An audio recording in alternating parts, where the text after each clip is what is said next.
महायुतीचा काय म्हणायचं?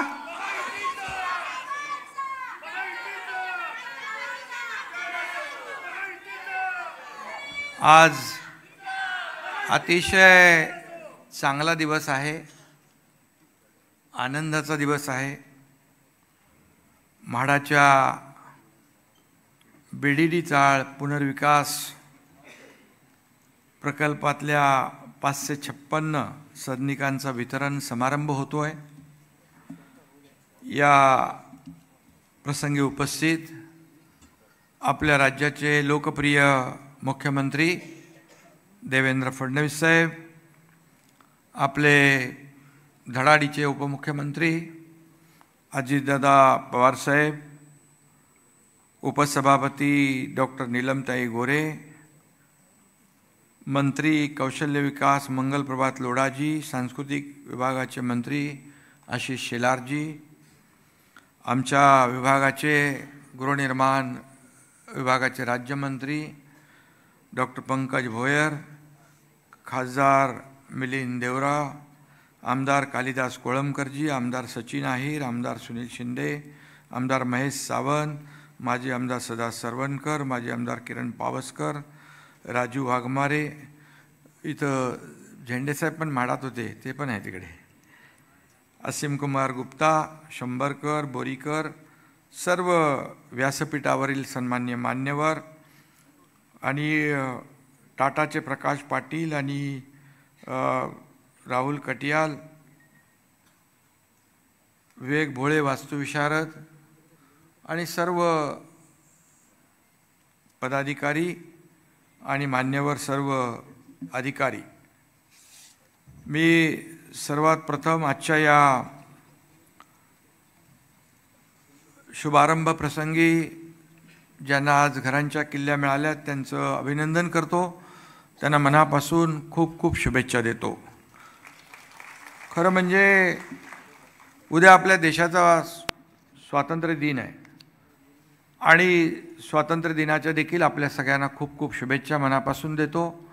आणि स्वातंत्र्य दिनाच्या पूर्वसंध्येला नाही, आपल्या दिवसालाच आज आपण बीडीडी रहिवाशांना त्यांच्या हक्काच्या घरांच्या किल्ल्या या ठिकाणी वाटप करतो आहे. आणि उद्या म्हणजे आजच जातील सगळे, पण उद्या आपला झेंडा तिरंगा आपल्या घरावर फडकवा उद्या. आणि उपस्थित सर्व मान्यवर तर आहेतच, पण माझ्या लाडक्या बहिणी पण आहेत उपस्थित. लाडक्या बहिणी आहेत, लाडके भाऊ आहेत आणि सर्व रहिवासी आहेत. खरं म्हणजे घर हे प्रत्येकाचं स्वप्न असतं आणि घरासारखं घर असावं, नको नुसत्या भिंती. आणि म्हणून आता या ठिकाणी एक आनंदाचा दिवस आपल्या सर्वांच्या आयुष्यामध्ये आला आहे. कारण 100, 150, 160 स्क्वेअर फीटमध्ये आपण राहिलात. अनेक लोकांनी भावना व्यक्त केल्या आणि अजितदादा तर प्रत्येकाला विचारत होते, कुठलं गाव आहे, कुठे राहता, किती वर्षापासून राहता, आता कसं वाटतंय, सगळं म्हणजे एक बारकाईने ते आस्थेवाईकपणे चौकशी करत होते. आणि कामही पाहताना त्यांची एक जी काही त्या बांधकामावर कसं बांधकाम असावं याच्यावर देखील बारकाईने ते पाहत होते. खरं म्हणजे अतिशय चांगलं बांधकाम या ठिकाणी केलं आहे. म्हणून मी टाटा आणि कुठला कॅपेसाईट या दोघांचंही मनापासून अभिनंदन करतो. कारण शेवटी बघा, चांगलं काम करणाऱ्याचं अभिनंदन आपण केलंच पाहिजे. कारण शेवटी आपण बघतो म्हाडाची पूर्वीची घरं आणि आताची याच्यामध्ये खूप फरक आहे. आणि आम्ही पाहिलं की त्यांना जसं सेलेबल कॉम्पोनंट जसं ते बांधतायत तसंच रिहॅबचं देखील क्वालिटी त्यांनी ठेवलेली आहे. आणि म्हणून इतरही बांधकाम क्षेत्रातल्या लोकांनी इथं येऊन पाहावं की बांधकाम कसं केलं पाहिजे. क्वालिटी बांधकाम केलेलं आहे, चांगल्या उत्तम दर्जाचं बांधकाम केलेलं आहे. पुढचे 100 वर्ष काही होणार नाही आणि तुम्हाला 12 वर्ष देखील मेंटेनन्स फ्री केलेला आहे. त्यामुळे तोही एक चांगला पार्ट आहे तुमच्या या घर घेण्यामध्ये. आणि खरं म्हणजे आज किती वर्षापासून आपण हे स्वप्न पाहत आहे. अनेक वर्षापासून, मला वाटतं 3-3, 4-4 पिढ्यांपासून लोक आपल्या ह्या घरात राहत आहेत. आणि ब्रिटिश सरकारने ही घरं कामगारांसाठी बांधली. मला वाटतं त्यावेळेस काही वेळेस कैदी देखील ठेवले या इथे. नंतर कामगार आले. त्याच्यानंतर आपण सगळे 4-4 पिढ्या या घरात राहत आहे आणि अतिशय छोट्या खोलीमध्ये आपण आपला संसार थाटला. आणि आपण लहानाचे या ठिकाणी 4 पिढ्या म्हणजे खूप मोठी, 3 पिढ्या 4 पिढ्या. आणि बघितलं तर इथं अनेक सगळ्याच दादा विचारत होते त्यामुळे सगळं कळत होते. आमच्या पण तालुक्यातला एक माणूस दिसला तिकडे. आणि फक्त महाराष्ट्रातलेच नाही तर इतर राज्यातले लोक पण इथं आहेत. म्हणजे एक आपण पाहू की सगळ्यांचं एक सर्व संपूर्ण देशभरातले लोक या BDD चाळीमध्ये राहत आहेत एकोप्याने, गुण्यागोविंदाने. ही अतिशय आनंदाची बाब आहे. खरं म्हणजे आता 160 स्क्वेअर फीटचं 2 BHK आणि एकदम पुरेपूर त्या जागेचा वापर पूर्ण केला आहे. आर्किटेक्ट जे आहेत त्यांनी देखील त्यांचे अभिनंदन केलं पाहिजे की पूर्णपणे 1-1 इंच जागेचा वापर आपल्याला वापरण्यासाठी केला आहे. तो एक छोटासा कोपरा बघितला, तिथं वॉशिंग मशीन ठेवणार म्हणाले. मग तो कोपरा देखील त्यांनी सोडला नाही, त्याचाही वापर केला वॉशिंग मशीन ठेवण्यासाठी. आणि म्हणून चांगल्या क्वालिटीचं काम या ठिकाणी केलेलं आहे खऱ्या अर्थाने. आणि म्हणूनच मोडकळीस आलेल्या या चाळीमधून आज आपण मोठ्या टॉवरमध्ये जात आहे. हे आनंदाचं फार आजचा दिवस आहे.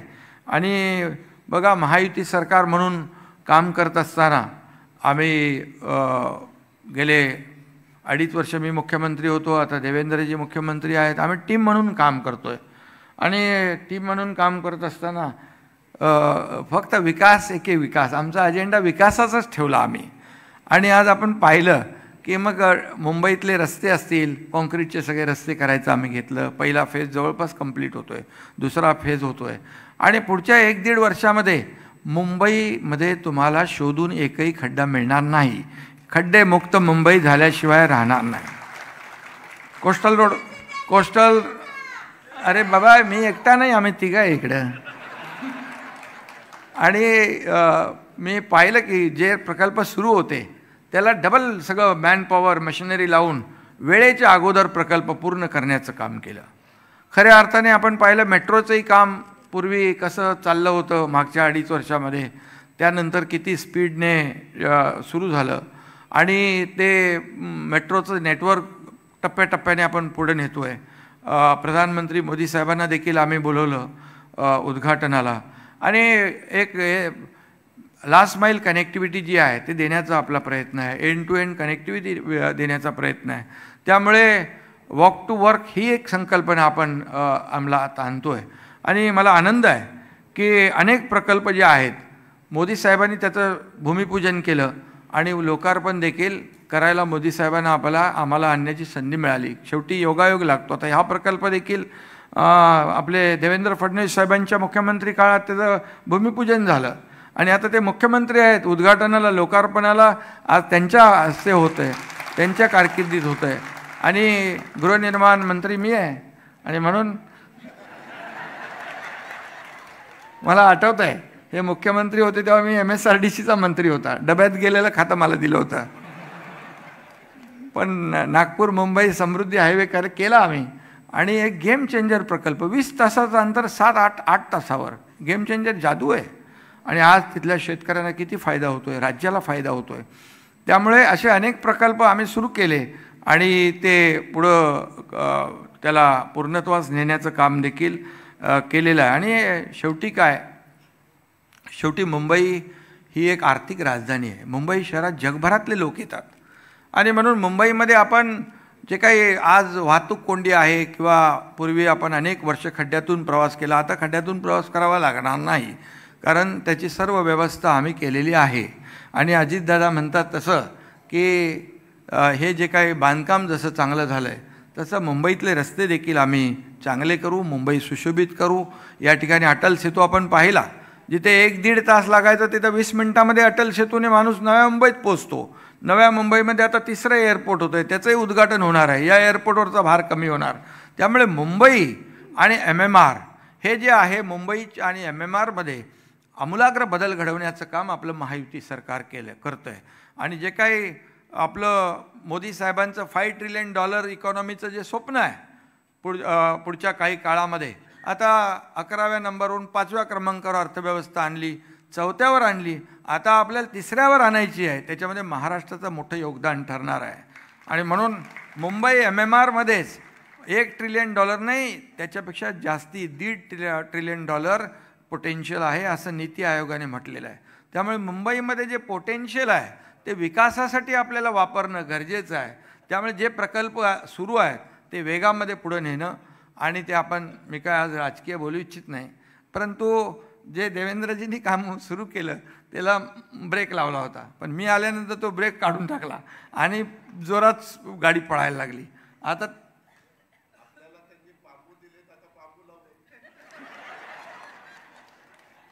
बांबू कसं तुम्ही बघा, बांबूचा खूप वापर, बांबू ऑक्सिजन देतं, कार्बन डायऑक्साईड शोषून घेतं.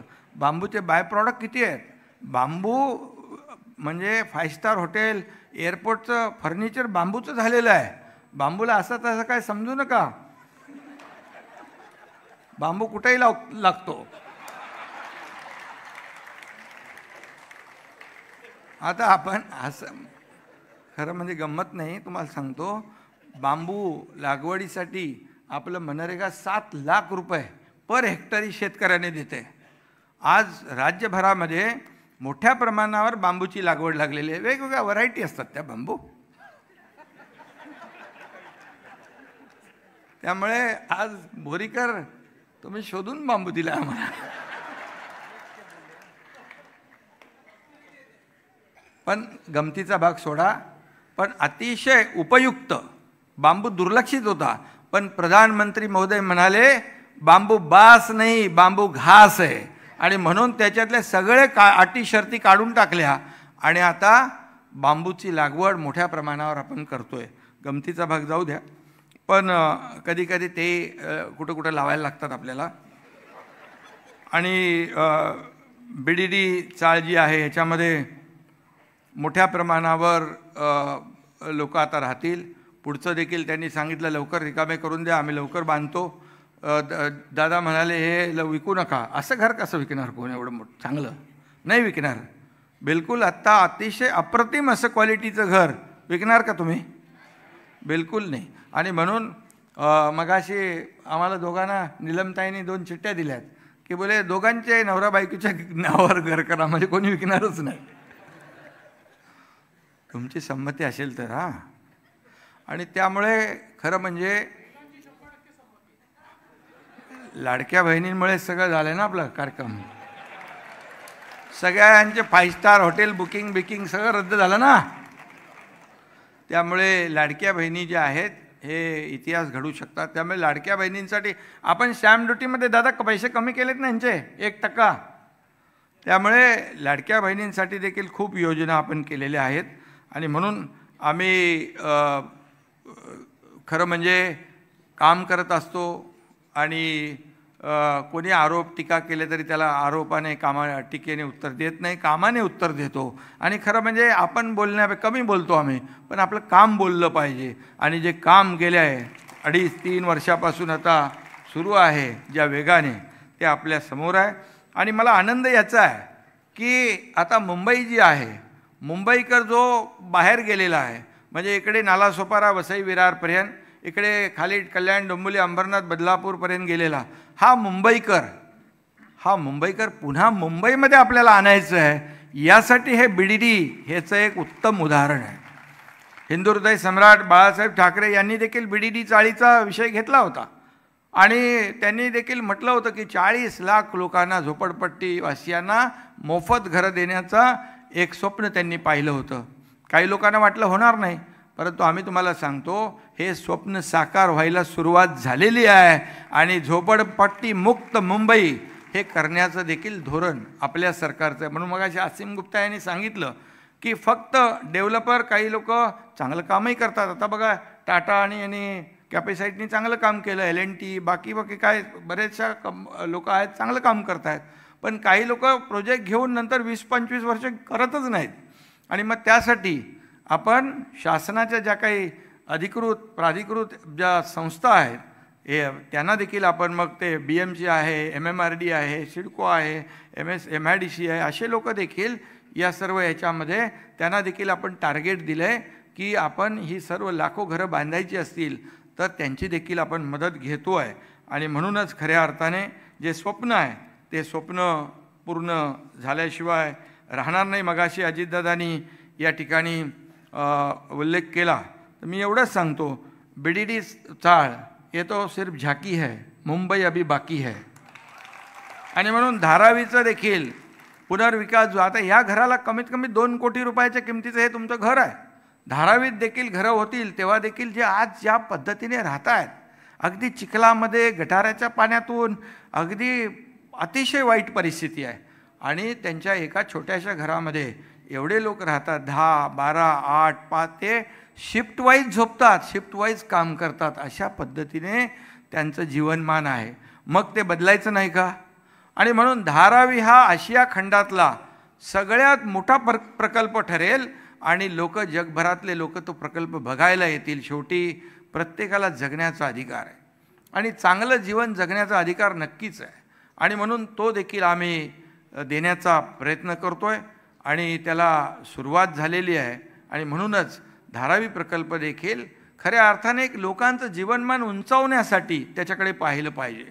आणि लाख लोक, 1.5 लाख लोक यांना चांगली घरं जर मिळाली तर किती मोठी इकॉनॉमी जी आहे ही या ठिकाणी मोठ्या प्रमाणामध्ये त्याला बूस्ट मिळेल आणि लोकांचं जीवनमान उंचावेल. आज इथं BDDमध्ये पहिले टॉयलेट, बाथरूम हे सगळे शौचालय बाहेर होते. तर बाहेर मला कोणीतरी सांगितलं त्याच्यामुळे लग्नही होत नव्हती लोकांची. त्यामुळे आता म्हणजे मुलीकडचे लोक बघायला आले तर बघतात ना बाबा काय सोय वगैरे, पण आता तर सेल्फ कंटेंट आणि एका ह्याच्यामध्ये 2 आहेत. म्हणजे एकीकडे आतमध्ये आहे, एकीकडे कॉमन आहे टॉयलेट. तर हे अतिशय उत्तम सुविधा युक्त असं या ठिकाणी आपण काम केलेलं आहे. टप्प्याटप्प्याने ही घरं मिळतील.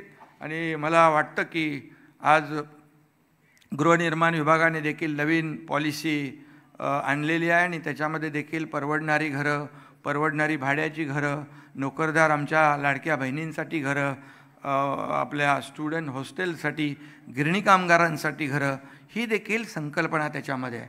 पोलिसांना देखील BDD चाळीतल्या घरं अगोदरच्या लोकांनी 50 लाख ठरवले होते. आपण मुख्यमंत्री महोदय 15 लाख केले त्याचे. शेवटी पोलीस हा रस्त्यावर ऊन, वारा, पाऊस सगळं करत असतो, सण करत असतो आणि आपल्या लोकांना देखील आपण त्यांच्यामुळे सुरक्षित आहोत. सगळे सण उत्सव आपण साजरे करतो आणि तो देखील आनंदात राहिला पाहिजे ही देखील भूमिका आपल्या सरकारची आहे. आणि म्हणूनच गिरणी कामगारांसाठी देखील जवळपास आपण 13,000 घरं दिलेत.